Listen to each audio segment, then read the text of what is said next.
बाबा जी और हुजूर जी की प्यारी साथ संगत जी, राधा स्वामी जी। आखिरकार इंतज़ार की घड़ियां ख़त्म हो गई है और बाबा जी डेरा ब्यास पहुंच चुके हैं।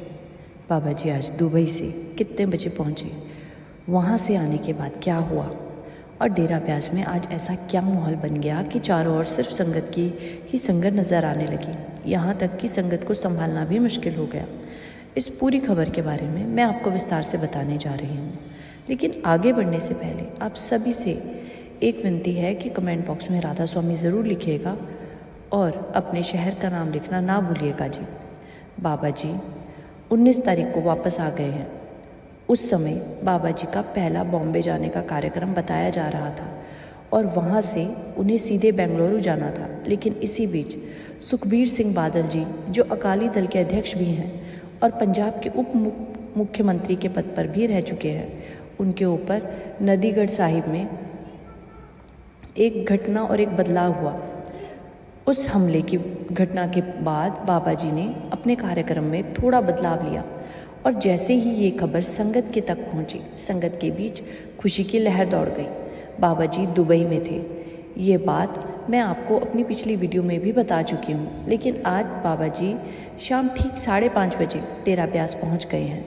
बाबा जी का विमान पूरे 5:30 बजे डेरा ब्यास एयरपोर्ट पर लैंड हुआ। आज ब्यास में संगत को ऐसा एहसास देखने को मिला कि माहौल संभालना भी मुश्किल हो गया। दरअसल बाबा जी सुबह करीब 11 बजे दुबई से रवाना हुए थे, लेकिन 2.5 से 3 घंटे का सफ़र तय करने के बाद बाबा जी दिल्ली पहुंचे। दिल्ली में वो सुखबीर सिंह बादल जी के फार्म हाउस पर गए, क्योंकि इस समय वो वहीं ठहरे हुए हैं। वहाँ पहुंचकर बाबा जी ने उनकी सेहत का हालचाल जाना। दरअसल इस समय उनकी तबीयत थोड़ी ठीक नहीं चल रही है और उन्हें काफ़ी टांके भी लगे हैं। ऐसे समय में बाबा जी खुद उनका हालचाल पूछने वहाँ पहुँचे। वो वाकई उनके लिए बहुत बड़ी मेहरबानी और सौभाग्य की बात है। इसके बाद बाबा जी लगभग 2 घंटे दिल्ली में रुके और फिर वापस एयरपोर्ट के लिए रवाना हो गए। बाबा जी शाम के समय डेरा ब्यास के लिए चले गए और आखिरकार शाम 5:30 बजे उनका विमान डेरा ब्यास एयरपोर्ट पर लैंड कर दिया गया। करीब 2 महीने बाद बाबा जी ने डेरा ब्यास की पावन धरती पर कदम रखा और जैसे ही बाबा जी के पहुंचने की खबर संगत तक पहुंची, चारों तरफ खुशी और उत्साह का माहौल बन गया। हर तरफ संगत के चेहरे पर खुशी दिखाई दे रही थी। ऐसा लग रहा था जैसे लंबे समय के बाद आज संगत को ये ऐसी खुशी सुनने को मिल गई है। एक बहुत ही खूबसूरत गाना है, बहारों फूल बरसाओ। और सच कहूँ तो हमारे लिए तो बाबा जी ही उस महबूब की तरह है जिन्हें पूरी संगत दिल से चाहती है। या वो शब्द गुनगुनाओ, दर्शन देख जी माँ, क्योंकि जो शब्द है वो आत्मा और परमात्मा के रिश्ते ही याद दिलाता है। आत्मा परमात्मा का ही अंश है, इसीलिए हर इंसान अपने अपने तरीके से उस सद्गुरु को याद करता है। किसी का तरीका अलग हो सकता है, किसी का अलग, लेकिन याद हर कोई उन्हीं को करता है। बाबा जी के दर्शन को देखकर संदेश तो पहले ही पूरी संगत तक पहुंच चुका था।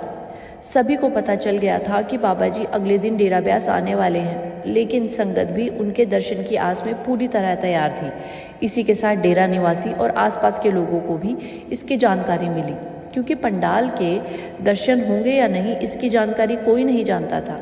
इसकी कोई पक्की गारंटी होती भी नहीं है, लेकिन संगत को इतना ज़रूर पता था कि बाबा जी एयरपोर्ट से डेरा ब्यास की तरफ ज़रूर जाएंगे, तो उन्हें एयरपोर्ट वाले गेट में ही अंदर जाना है। बस फिर क्या था, उस गेट के आसपास संगत का हजूम लग गया और हालत ऐसे हो गई कि भीड़ को संभालना मुश्किल होने लगा। चारों तरफ सिर्फ संगत ही संगत नजर आ रही थी। बाहर से भी लोग पहुंचे हुए थे। डेरा निवासी भी बाबा जी के दर्शन की आस में वहां इकट्ठा हुए थे। बताया जा रहा है कि उसी जगह पर लगभग 4 से 5 हज़ार लोग जमा हुए थे। जब बाबा जी एयरपोर्ट से बाहर आए तो उनके स्वागत के लिए सेक्टर साहिबान भी वहाँ मौजूद थे और तेजा साहिब भी वहीं मौजूद थे। उस समय का माहौल देखकर ऐसा लग रहा था जैसे पूरी संगत बाबा जी के स्वागत के लिए उमड़ आई हो। बाबा जी के स्वागत के लिए पूरी टीम वहाँ मौजूद थी और सबसे खास बात यह है कि आज बाबा जी के चेहरे पर एक अलग ही मुस्कान दिखाई दे रही थी। बाबा जी काफ़ी खुश नज़र आ रहे थे और सच कहूँ तो आज बाबा जी बहुत ही प्यारे भी लग रहे थे। बाबा जी के दर्शन करके वहाँ मौजूद काफ़ी संगत निहाल भी हुई। पूरे 2 महीने बाद बाबा जी के डेरा ब्यास आने की खुशी ही अपने आप में एक बहुत बड़ी बात थी। हालांकि हमारी काफ़ी संगत ऐसी ही है जिन्हें अभी बाबा जी के दर्शन नहीं हो पाएंगे।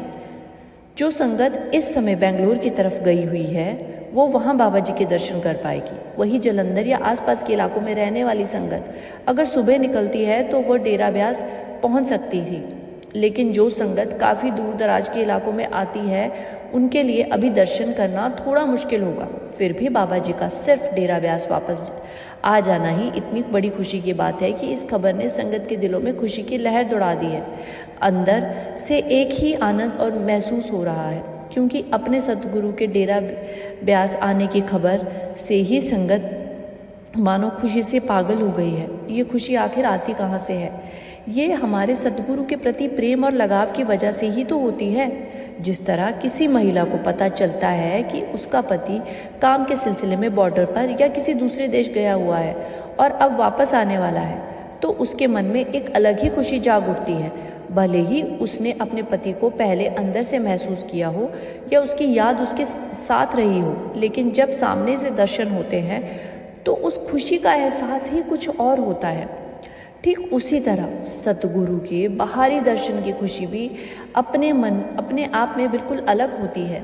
इसी भाव को समझाते हुए स्वामी जी महाराज ने भी कहा था कि अपने आप में बिल्कुल अलग जो आप महसूस करते हो वो भी स्वामी जी महाराज समझाते हुए कहते हैं कि ये भी रूप प्यारा मोको, इसी से उसको दरसाऊ, बिन इस गुरु काज ना होवी। यानी इस रूप में उस परमात्मा के दर्शन कराए जाते हैं, क्योंकि इस रूप के बिना ये काम संभव नहीं होता।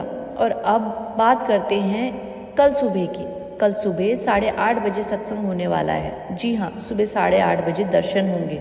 बाबा जी दर्शन देंगे। जो भी भाई बहन बाबा जी के दर्शन करने चाहते हैं वे कल बहुत खुशी से डेरा ब्यास जा सकते हैं। जहाँ तक दर्शन की बात है तो फिलहाल ये तय बताया जा रहा है, इसमें कोई संदेह नहीं है। लेकिन हम सब जानते हैं कि आखिरी फैसला सतगुरु की मौज पर ही निर्भर करता है।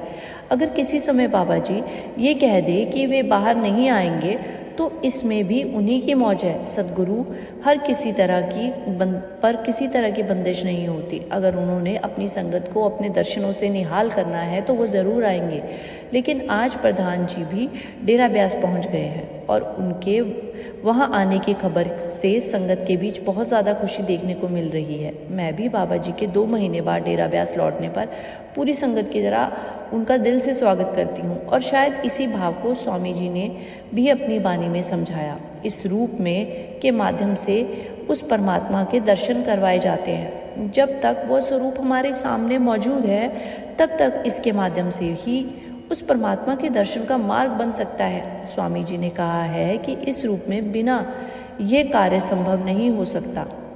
इसी बात को समझाने के लिए कबीर साहिब की एक बहुत सुंदर घटना याद आती है। जब कबीर साहिब को मालिक की तरफ से बुलावा आया और संदेश मिला कि अब उनकी सेवा का समय पूरा होने वाला है, उन्हें वापस निज धाम लौटना है।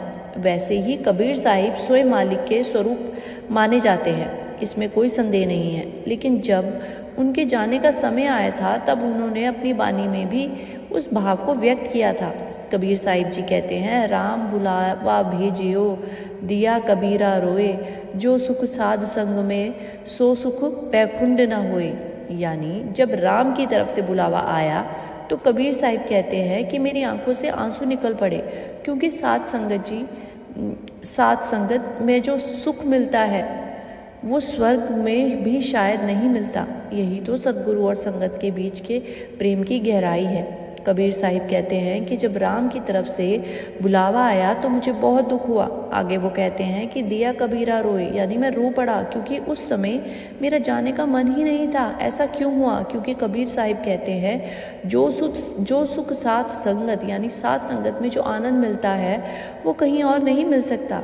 जब हम सतगुरु के सत्संग में जाते हैं और उनके दीदार करते हैं, उनके दर्शन करते हैं, तो उन बाहरी दर्शनों का भी बहुत बड़ा महत्व होता है। मान्यता है कि सतगुरु के एक बार दर्शन करने से अनेक जन्मों के कर्मों का प्रभाव कम हो जाता है। जितना फल 8 तीर्थों की यात्रा से प्राप्त होता है, उतना ही फल सतगुरु के एक बार बाहरी दर्शन कर लेने से प्राप्त होता है। लेकिन हम मनमुख लोग अक्सर इस बात की गहराई और इसके लाभ का अंदाज़ा भी नहीं लगा पाते। बाबा जी और हुजूर जी की प्यारी साथ संगत जी, राधा स्वामी जी। संगत जी, आज मैं आपको एक ऐसे सवाल के बारे में बताने जा रही हूँ जिसका जवाब बाबा जी ने बहुत ही स्पष्टता से दिया, और ये सवाल किसी विदेशी ने पूछा था। संगत जी, ये बताने से पहले आप सभी से हाथ जोड़कर निवेदन है कि कमेंट बॉक्स में राधा स्वामी लिखना ना भूलिएगा जी। संगत जी, एक शब्द मेरे मन में आ रहा है जो इस बात से आप रिलेट कर पाएंगे। मैं वारी जाऊं राम,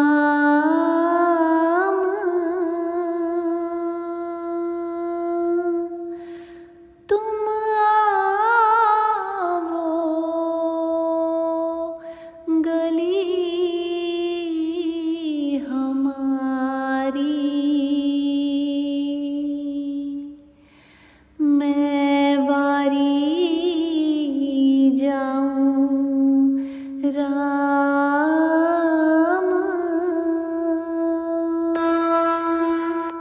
विदेश में एक सत्संग के दौरान एक सत्संगी भाई ने बाबा जी से एक बहुत ही गहरा सवाल पूछा। उन्होंने विनम्रता से कहा, बाबा जी, कई बार इंसान अपनी तरफ से पूरी श्रद्धा रखता है, लेकिन परिस्थितियां उसके सामने ऐसी आ जाती है कि उसे समझ नहीं आता कि सतगुरु के वचन पर कितना भरोसा रखना चाहिए। अगर किसी इंसान को सतगुरु कोई वचन दे दे तो क्या उस वचन पर आखिरी सांस तक विश्वास रखना चाहिए? बाबा जी ने संगत की ओर देखा, कुछ पल शांत रहे, फिर मुस्कुराते हुए बोले, देखो, सतगुरु का वचन क्या है ये समझना है तो एक बहुत पुरानी बात मैं आपको बताता हूँ। इतना कहकर बाबा जी ने गुरु नानक देव जी और बुद्धन शाह जी की एक साखी उनके सामने रखी। उन्होंने कहा कि जब गुरु नानक देव जी कीरतपुर साहिब की पवित्र धरती पर पहुँचे तो वो इलाका इतना सुंदर और शांत और सुकून से भरा हुआ था कि चारों तरफ सिर्फ रूहानियत ही रूहानियत महसूस होती थी, मानो धरती स्वयं परमात्मा की भक्ति में लीन हो गई। सतगुरु जी ने बड़े प्रेम से भाई मर्दाना जी की ओर देखा और कहा, भाई मर्दाना, ये धरती बहुत सुंदर है, क्यों ना हम कुछ पल यहीं बैठकर परमात्मा को याद कर लें। इतना कहकर गुरु नानक देव जी ने ऊंची जगह पर जाकर विराजमान हो गए।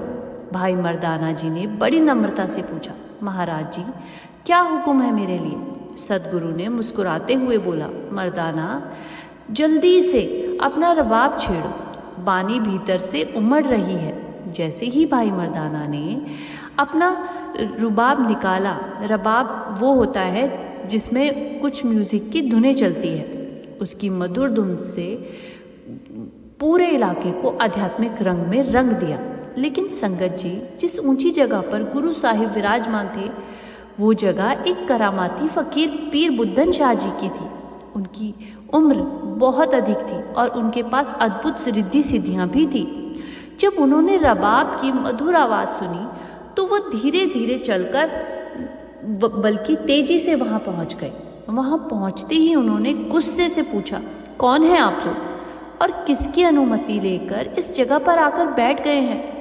भाई मर्दाना ने बड़ी विनम्रता से जवाब दिया, ये सच्चे पातशाह गुरु नानक देव जी हैं।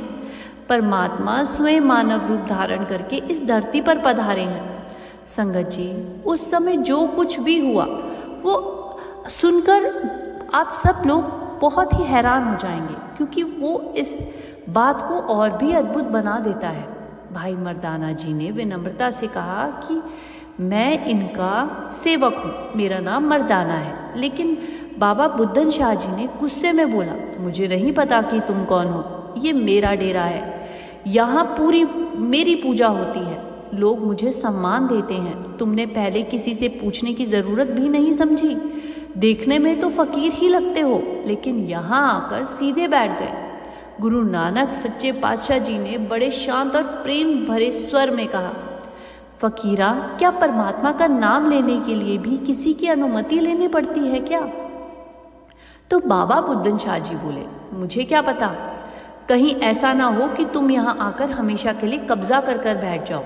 ये सुनकर महाराज जी हल्के से मुस्कुराए और बोले, हम तो बस कुछ घड़ियाँ परमात्मा का नाम लेकर यहाँ से चले जाएंगे, हमें तुम्हारी जगह का कोई भी लालच नहीं है। लेकिन बाबा बुद्धन शाह जी का गुस्सा अभी शांत नहीं हुआ था। उन्होंने फिर कठोर स्वर में कहा, नहीं, यहाँ नहीं बैठना, और ये रबाब भी यहाँ नहीं बजाना है, कहीं और जाकर बजाओ ये नगाड़े।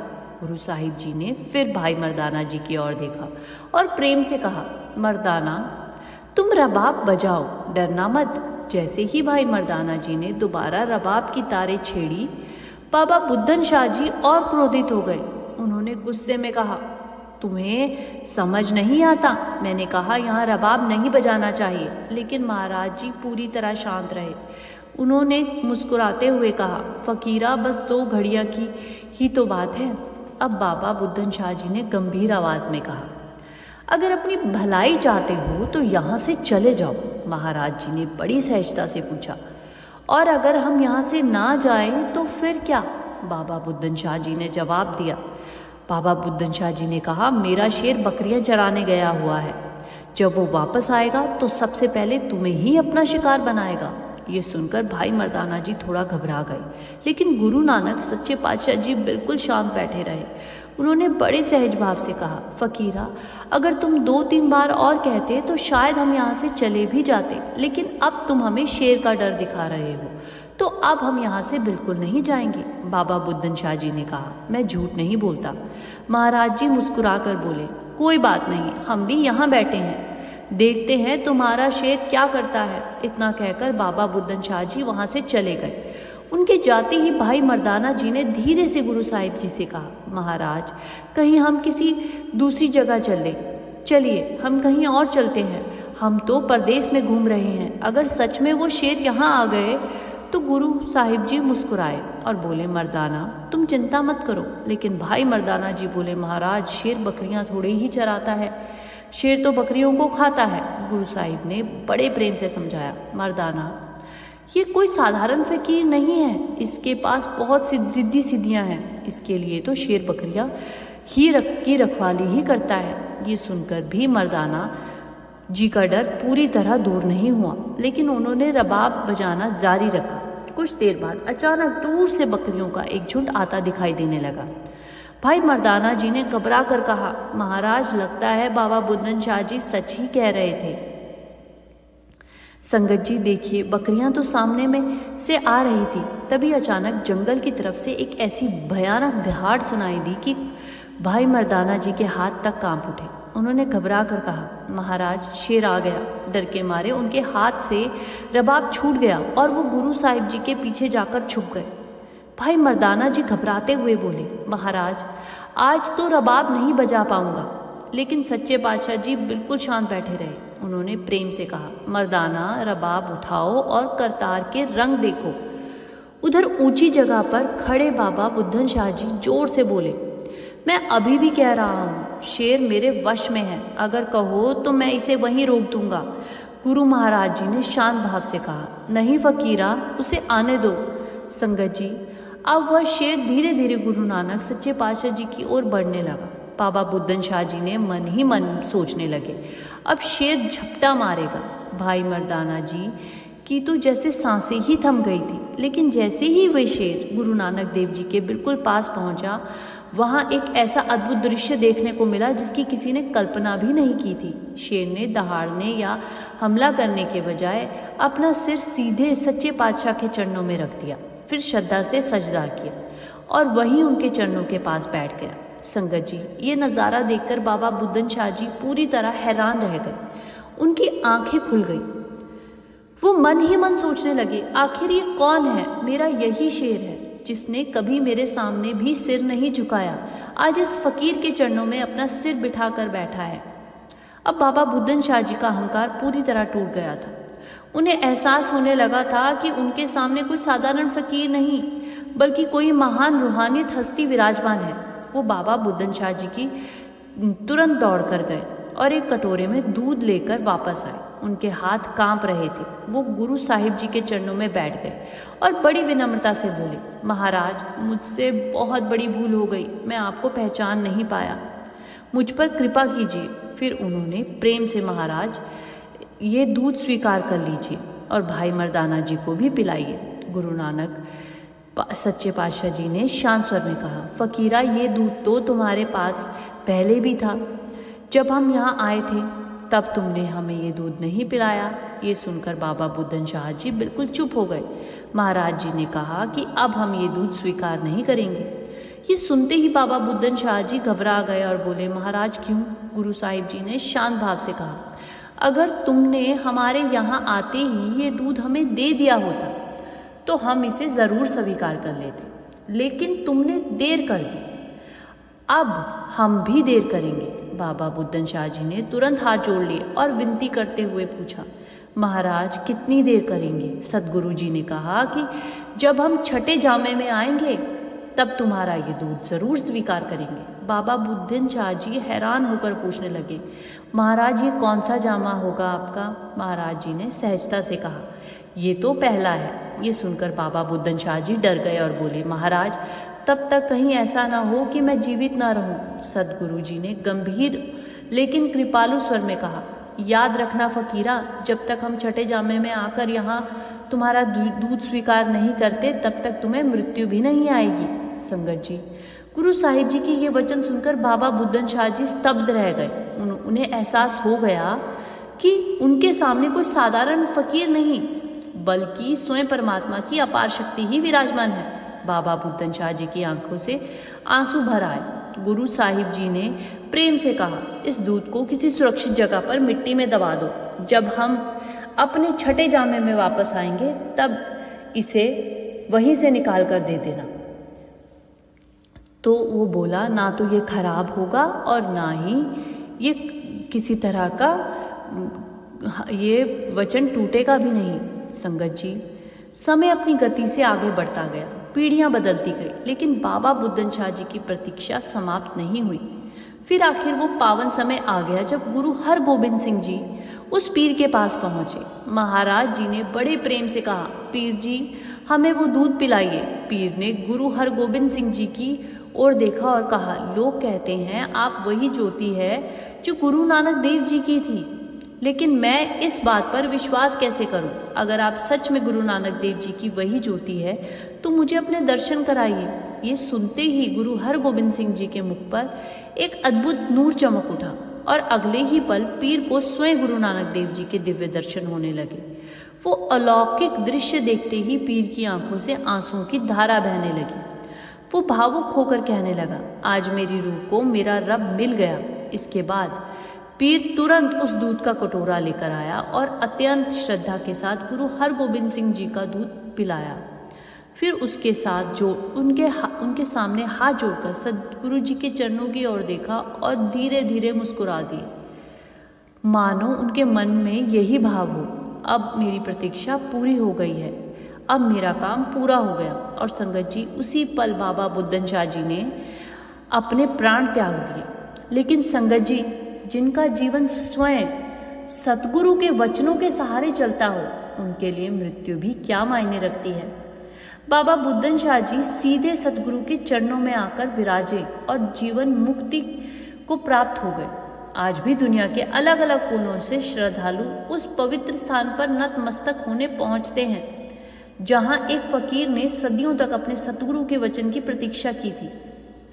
संगत जी, जब ये बात बाबा जी ने उस विदेशी सत्संगी को बताई तो ये सुनकर उसकी आंखों से भी आंसू बहने लगे। वो समझ गया कि जो हमारे गुरु एक बार किसी को भी किसी भी तरह का वचन दे देते हैं, वो उसे पूरा करते हैं। संगत जी, अगर आप तक ये साखी पहुंच चुकी हो जो बाबा जी ने एक विदेशी सत्संगी भाई को सुनाई थी, तो कमेंट बॉक्स में ज़रूर बताइएगा।